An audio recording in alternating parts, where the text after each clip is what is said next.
Governance Today present. Langkah-langkah membuat kebijakan TI. Kebijakan adalah serangkaian prinsip, tujuan, atau pedoman yang ditetapkan oleh suatu entitas dalam kurung seperti pemerintah, organisasi, atau lembaga untuk mengarahkan tindakan dan pengambilan keputusan dalam mencapai tujuan tertentu. Kebijakan memberikan kerangka kerja yang jelas untuk mengatur perilaku, mengendalikan proses, atau mengatasi masalah yang relevan dengan entitas tersebut. Kebijakan ditetapkan berdasarkan analisis, pertimbangan kepentingan dan nilai-nilai yang relevan, serta berbagai faktor seperti kebutuhan, sumber daya yang tersedia, dan situasi yang dihadapi. Implementasi kebijakan melibatkan proses komunikasi, pelaksanaan, dan pengawasan untuk memastikan bahwa kebijakan tersebut diterapkan dengan efektif dan sesuai dengan tujuan yang diinginkan. Lalu bagaimana membuat kebijakan TI?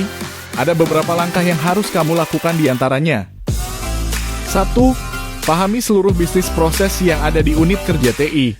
Sebagai contoh proses yang ada pada unit kerja TI diantaranya proses pengembangan aplikasi, proses pengelolaan operasional TI, proses pengelolaan proyek TI, proses dukungan layanan TI, dan lain-lain. 2. Aktivitas detail apa saja dalam setiap bisnis proses tersebut. Misal dalam proses pengelolaan user, berarti ada pendaftaran, ada perubahan dan penghapusan. Kita dapat mengidentifikasi detail aktivitas tersebut dengan melakukan wawancara dengan pihak terkait. 3. Unit kerja TI apa saja yang terlibat, misal pengembangan aplikasi akan melibatkan unit pengembangan TI, backup dan restore akan melibatkan unit infrastruktur TI. 4. Apa saja ketentuan kebijakan yang disyaratkan oleh regulator, sebagai contoh peraturan OJ. Manajemen risiko TI di salah satu pasal menyatakan kebijakan, standar, dan prosedur penggunaan teknologi informasi paling sedikit meliputi aspek pengelolaan, B. Pengembangan dan pengadaan, C. Operasional teknologi informasi, D. Jaringan komunikasi, E. Informasi keamanan, F. Rencana pemulihan bencana, G. Layanan perbankan elektronik. Poin-poin di atas dapat kita gunakan sebagai acuan dalam membuat kebijakan TI. 5. Apa saja ketentuan kebijakan yang disyaratkan oleh best practice terkait seperti ISO 27001, ITIL, COBIT, dan yang lainnya.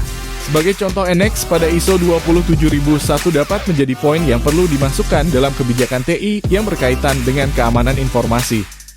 6. Hasil audit TI yang temuannya berkaitan dengan kebijakan TI, akomodir rekomendasinya untuk melengkapi kebijakan TI yang ada. Draft kebijakan TI perlu dikomunikasikan untuk mendapatkan feedback yang akan membuat kebijakan TI menjadi lebih komprehensif. Setelah kebijakan disetujui dan diformalkan, maka langkah selanjutnya perlu disosialisasikan sehingga kebijakan yang ada dapat menjadi landasan kerja dan diketahui oleh semua pihak. Berikut adalah contoh isi dari kebijakan TI.